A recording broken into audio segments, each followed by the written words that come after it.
सवाबी में सैलाबी सूरत हाल। गदून दरावड़ी बाला में रेस्क्यू की इमदादी सरगर्मियां जारी हैं। 70 अफराद को रेस्क्यू किया गया, जबकि डीजी रेस्क्यू के मुताबिक मर्दान, नौशहरा, चारसदा और सवाबी से रेस्क्यू टीमें इमदादी कार्रवाइयों में हिस्सा ले रही हैं। डिप्टी कमिश्नर का कहना था कि सवाबी के गांव में क्लाउड बस्ट की वजह से 12 घर डूब चुके हैं।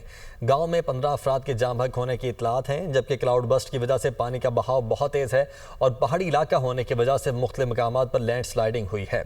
हरीपुर और मर्दान से भी रेस्क्यू टीमों को बुला लिया गया है। AC, deputy commissioner, civil defence, police और रजाकार जाए वकुआ की तरफ रवाना हो चुके हैं। हॉस्पिटल में इंतजामात, अद्वियात और कैंप की तैयारी मुकम्मल है। रजाकाराना तौर पर लोग मुतासरा अफराद की मदद के लिए निकले। वज़ीर आला और चीफ सेक्रेटरी सूरत हाल को खुद मॉनिटर कर रहे हैं।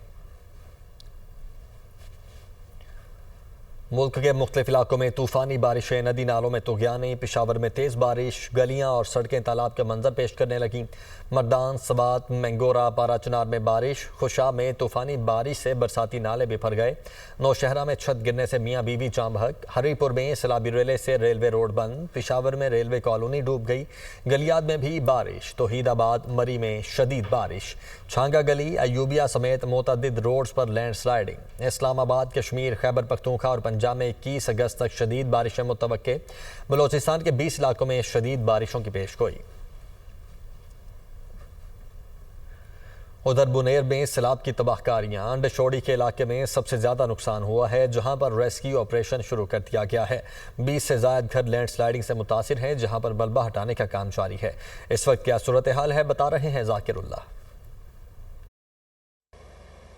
जी बिल्कुल, इस वक्त मैं ज़िला बुनेर के उस इलाके में मौजूद हूँ जिसका नाम है बिशुनी, और सबसे ज़्यादा मुतासरा इलाका जो है यहाँ पे इमदादी कार्रवाई शुरू की गई है, क्योंकि इस इलाके में मुकम्मल घर जो है वो पानी में बह गए हैं।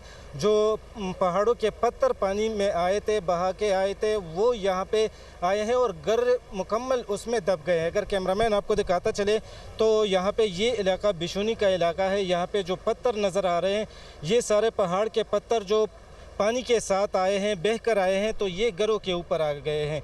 यहाँ पे कैमरामैन दिखा सकता है कि कुछ घर जो है वो मुकम्मल तौर पर तबाह नज़र आ रहे हैं, लेकिन यहाँ पे जो पत्थर नज़र आ रहे हैं, इनके नीचे तकरीबन 20 से 25 ऐसे घर हैं जो मुकम्मल तौर पर इसके नीचे दब गए हैं। उसके लिए इमदादी कार्रवाइयाँ की जा रही है। यहाँ पे हम ये भी कह सकते हैं कि मैं यहाँ पे जिस जगह पे खड़ा हूँ, ये भी किसी का घर हो सकता है, क्योंकि यहाँ पे अभी लाशों को निकालने की कोशिश की जा रही है, यहाँ से मलबा हटाने की कोशिश की जा रही है।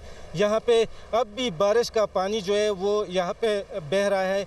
जो क्लाउड बर्स्ट हुआ था वो इसी रास्ते आया था। यहाँ पे ये आबादी थी और ये आबादी के ऊपर पहाड़ों के पत्थर आ गए हैं। यहाँ पे तकरीबन 20 से 25 घर ऐसे हैं जो मुकम्मल तौर पर पहाड़ी पत्थरों के नीचे दब गए हैं। जो रेस्क्यू ऑपरेशन है वो यहाँ पे शुरू की गई है। यहाँ पे जो मलबा है उसको हटाने की कोशिश की जा रही है, लेकिन सबसे बड़ी मुश्किलात इसमें ये है कि जो पहाड़ी पत्थर यहाँ पे पानी में बह कर आए हैं वो बहुत बड़े हैं, बहुत वज़नी है, उसको हटाना इंतहाई मुश्किल हो रहा है। लेकिन यहाँ पे रेस्क्यू की जानिब से बाकायदा तौर पर कार्रवाइयाँ की जा रही है। वहाँ पे अगर कैमरामैन दिखाता चले तो ये जो आबादी है ये भी मुतासिर हुई है, लेकिन इसके साथ वाली आबादी जो है वो मुकम्मल तौर पर पहाड़ों में दब गए, पहाड़ी पत्थरों के नीचे दब गई है। यहाँ पे तकरीबन इस इलाके से 40 से 45 लाशें जो है वो अभी तक निकाली गई है, और मज़ीद यहाँ पे जो लोग लापता है उनको तलाश करने की कोशिश की जा रही है। तो ये मालूम नहीं हो सकता कि रेस्क्यू ऑपरेशन कब तक मुकम्मल होगा। जो लापता अफराद है उसको तलाश करने की कोशिश जारी है। जी, कमिश्नर मलाकंड डिवीजन के दफ्तर से जारी करदा ताज़ा रिपोर्ट में सबात में हालिया सैलाब और शदीद बारिशों से होने वाले नुकसानात की तफसीलात जारी कर दी गई हैं। रिपोर्ट के मुताबिक जिले भर में सैलाबी रेलों और बारिशों के बायस 20 अफराद जाम बहक, जबकि 2 अफराद जख्मी हुए हैं। कुदरती आफत से 51 मकानात मुकम्मल तौर पर तबाह, जबकि 185 मकानात को जुज़वी नुकसान पहुँचा है। और रिपोर्ट के मुताबिक सैलाबी पानी 163 मवेशियों को भी अपने साथ बहा ले गया है, जबकि 36 दुकानें मुकम्मल तौर पर तबाह और 21 को जुज़वी नुकसान पहुँचा है। सैलाबी रेले में 50 गाड़ियाँ बह गई हैं और 65 सरकारी इमारतें भी मुतासिर हुई हैं, जिन्हें जुज़वी या मुकम्मल नुकसान पहुँचा है। वज़ीर आज़म शहबाज शरीफ की ज़ेर सदारत बारिशों और सैलाब के मुतासरीन के लिए जारी इमदादी सरगर्मियों पर इजलास। वज़ीर आज़म का खैबर पख्तूनख्वा के सैलाब मुतासरीन के लिए वफाकी काबीना की 1 माह की तनख्वाह अतिया करने का ऐलान। वज़ीर आज़म की बारिशों और सैलाब से मुतासरीन की मदद में वफाकी इदारों को मज़ीद मुतहर्रिक होने की हिदायत। शहबाज शरीफ ने कहा कि मुसीबत की इस घड़ी में मुतासरा लोगों की मदद और बहाली यकीनी बनानी है। मुसीबत ज़दा बहन भाइयों की मदद हमारी कौमी जिम्मेदारी है। ये सियासत का नहीं, खिदमत का और लोगों के दुखों पर मरहम रखने का वक्त है। तमाम मुतल्लिका वज़रा खैबर पख्तूनख्वा, आज़ाद कश्मीर और गिलगित बल्तिस्तान खुद जाएं। वज़ीर बिजली को मुतासरा इलाकों में बिजली का निज़ाम तरजीही बुनियादों पर बहाल करवाने की हिदायत। NDMA फौरी तौर पर नुकसानात का हतमी जायज़ा पेश करे। NDMA मुतासरीन में इमदादी अशिया की तकसीम का जामे लाया अमल पेश करे। वजारत खजाना को NDMA को ज़रूरी वसाइल फ्राहम करने की हिदायत। बेनज़ीर इनकम सपोर्ट प्रोग्राम को भी मुतासरीन की मदद के लिए मुतहर्रिक किया जाए।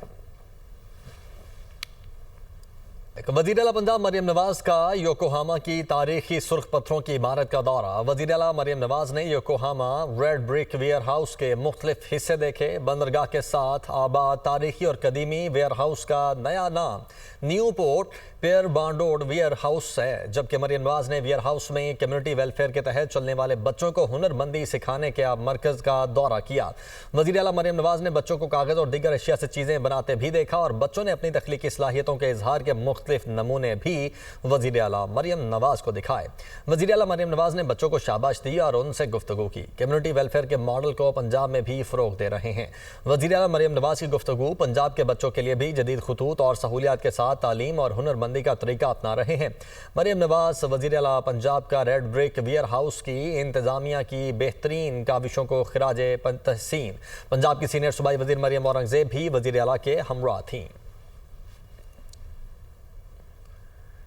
खैबर पख्तूनख्वा के मुख्तलिफ अजला में सैलाब से मुतासरा अफराद की इमदाद के लिए वज़ीर आला अलीमीन गंडापुर ने अपनी 1 माह की तनख्वाह अतिया करने का ऐलान किया है। वज़ीर आला की हिदायत पर सूबाई काबीना के अरकान 15 दिन और मेंबरान सूबाई असम्बली 7 दिन, जबकि ग्रेड 17 और उससे ऊपर के सरकारी मुलाजमीन 2 दिन और ग्रेड 1 से 16 के मुलाजमीन 1 दिन की तनख्वाह सैलाब ज़दगान के लिए देंगे। वज़ीर आला ने एहतियात के शफाफ इस्तेमाल को यकीनी बनाने के लिए एक वाज़ेह तरीक़ेकार वज़ा करने और PDMA के तहत खुसूसी अकाउंट कायम करने का फैसला किया है। अलीमीन गंडापुर का कहना है कि सैलाब मुतासरीन हमारी खुसूसी तवज्जो और ताउन के मुस्तहिक हैं और इस मुश्किल वक्त में पूरी कौम को दिल खोल कर मदद करनी चाहिए। इमदादी फंड की हर पाई का हिसाब रखा जाएगा और तमाम तफसीलात से आवाम को आगाह किया जाएगा। बलोचिस्तान में दहशतगर्दी का बड़ा मंसूबा नाकाम बना दिया गया। वज़ीर आला सरफराज बुगटी ने कहा कि सिक्योरिटी फोर्सेज ने यौम आज़ादी पर बलोचिस्तान को बहुत बड़ी तबाही से बचाया। दहशतगर्दों ने मासूम शहरियों को निशाना बनाना था। यूनिवर्सिटी के गिरफ्तार लेक्चरार ने एतराफ़ी बयान में कहा कि दहशतगर्दी की कार्रवाइयों के लिए टेलीग्राम एप्लीकेशन का इस्तेमाल करते थे। ये लेक्चरार PhD था। वो खुदकुश बम्बार को रेलवे स्टेशन छोड़ कर आया। साजिश के तहत दहशतगर्दी को पसमानगी और महरूमी से जोड़ा जाता है। बलोचिस्तान में मिसिंग पर्सन का नाम लेकर प्रोपेगेंडा किया जाता है। हम नहीं चाहते किसी का गुनाह किसी और को मिले। बलूचिस्तान को एक बहुत बड़ी तबाही से बचाया गया है।